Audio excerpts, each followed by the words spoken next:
अहिले पढ्ने हाम्रो टपिक छ E2C मेकानिजम। E2C मेकानिजममा के हुन्छ भने सर्टेन अल्किल हाइड्स हैन, सर्टेन अल्किल हाइड्स अथवा टोसाइलेटहरू E2 इलिमिनेसनमा जान्छ एकदम फास्टली हैन। केही अल्किल हाइड्सहरू अथवा टोसाइलेटहरू हुन्छन् हैन, तिनीहरू चाहिँ E2 इलिमिनेसन त हुन्छ तर एकदम र्यापिडली अथवा फास्टली। अब त्यस्ता अल्किल हाइड्सलाई अथवा टोसाइलेटलाई हामीले जब विक बेसिसहरू जस्तै Cl आयन हैन, Cl minus in protic aprotic polar aprotic solvent भन्छ। पोलर पनि भएको तर अप्रोटिक, द्याट मिन्स हाइड्रोजनको अब्सेन्स भएको जस्तै पीएच फिनाइल के फिनाइल सल्फाइड आयन भन्छ हैन, फिनाइल सल्फाइड आयन भन्छ हैन।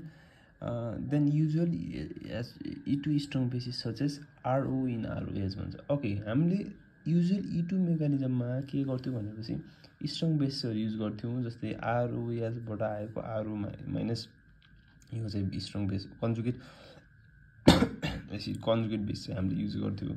तर E2C मेकानिजमको कन्डिसनमा चाहिँ सर्टेन टोसाइलेटहरू र अल्किल हाइड्रोजनहरूमा चाहिँ E2C मेकानिजम त हुन्छ तर एकदम इलिमिनेसन त हुन्छ, एकदम फास्टर हुन्छ। त्यस्ता जब तिनीहरूलाई विक बेसिसहरूसँग ट्रिट गरिन्छ जहाँ चाहिँ Cl माइनस हुन्छ हैन।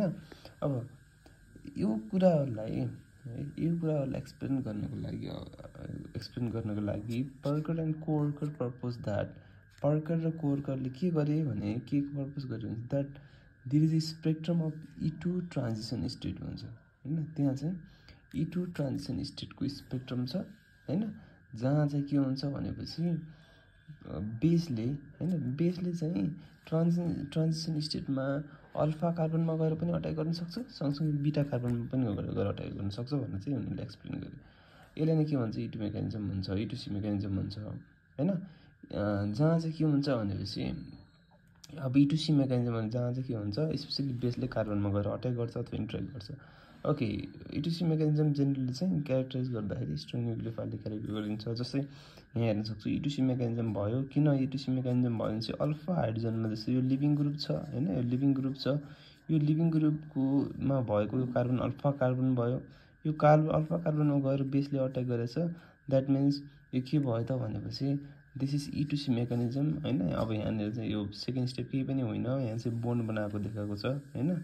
फर्दर हामी अगाडि जान सक्छौँ जहाँ चाहिँ के हुन्छ भने चाहिँ यो C र H बोन्डहरू चाहिँ कम्प्लिटली फर्मेसन भएको बनाउन सक्छौँ हामीले, यहाँ चाहिँ बाहिर निस्किन्छ हैन यहाँबाट। त्यसपछि डबल बोन्ड भनेको देख्न सक्छौँ। डटेड लाइनले देखाएको जति पनि कम्पाउन्ड्सहरू छ यो बाहेक यो चाहिँ पर्मानेन्टली यहाँ सिफ्ट हुन्छ, बाँकी सबै चाहिँ बाहिर निस्किन्छन् हैन। सेम एच बीटा हाइड्रोजनमा अट्याक गऱ्यो भनेपछि यस्तो किसिमको इन्टरमिडिएट चाहिँ प्रयोग गर्छ। Okay, this is the basic concept of E2C mechanism. Simply के रहेछ त भनेपछि सर्टेन अल्किल हाइड्रोजनहरू, सर्टेन रिएक्सनहरू यस्तो हुन्छ, इलिमिनेसन रिएक्सनहरू जहाँ चाहिँ अल्किल हाइड्रोजनहरू टोसाइलेट्सहरू E2 मेकानिजम फास्टरमा जान्छ in presence of weak bases such as Cl minus as अ हैन in polar aprotic solvents then usual E2 हैन, E2 strong bases such as RO in ROH।